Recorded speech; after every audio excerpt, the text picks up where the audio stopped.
रवीश कुमार, जो हम लोग से कह रहे हैं कि भाई साहब हम लोग को कोई भी खुश होने की जरूरत नहीं है अगर इंडिया 2.1 ट्रिलियन डॉलर से 4.187 ट्रिलियन डॉलर की इकोनॉमी हो गया है। अब जरा आप इनका वीडियो देखिए। 2015 में भारत 10वें नंबर पर था, 2025 में चौथे नंबर पर आया, 2.1 ट्रिलियन डॉलर से बढ़कर 4 ट्रिलियन डॉलर का हो गया।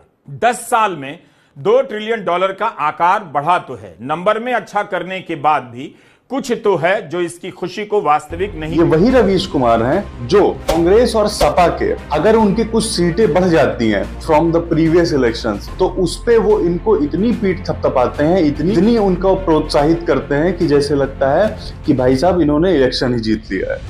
और यहाँ पे जहाँ पे इंडिया सारे सरकमस्टांसेस को झेलते हुए वॉर लाइक सिचुएशन हुई, गवर्नमेंट में कितने इश्यूज आए, बहुत सारे हम लोगों ने क्राइसिस झेली, कोविड हुआ, लेकिन फिर भी हम लोग को इसमें खुश होने की जरूरत नहीं है। उन्होंने एक बहुत ही बढ़िया एग्जाम्पल दिया था। इन्होंने कहा कि अगर क्लास में सारे बच्चे फेल हो गए और एक बच्चा जो पासिंग मार्क्स से थोड़ा सा ज्यादा नंबर लाके उसने टॉप कर दिया, तो क्या हम लोग को उसको क्रेडिट देना चाहिए? भाई साहब एक चीज बताइए, क्या हम लोग का मेन फोकस इस पे होना चाहिए कि भाई क्लास के सारे बच्चे कैसे फेल हो गए, या इस पे होना चाहिए कि वो एक पास कैसे हो गया?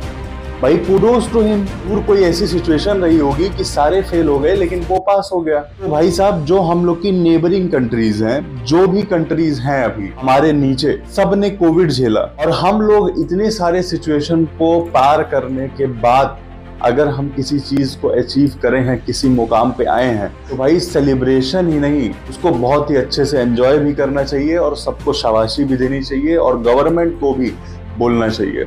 ये जो जर्नलिज्म के नाम पे इन लोग राइट टू स्पीक के नाम पे कुछ भी ऐसी कैंसरस चीजें समाज के लिए फैलाते हैं, भाई साहब आप पहले प्रॉपर देखिए ना आखिर किन सिचुएशंस को पार करते हुए हम लोग इस मुकाम पे आए हैं, और बाकी कंट्रीज वो चीज नहीं कर पाई। राम राम।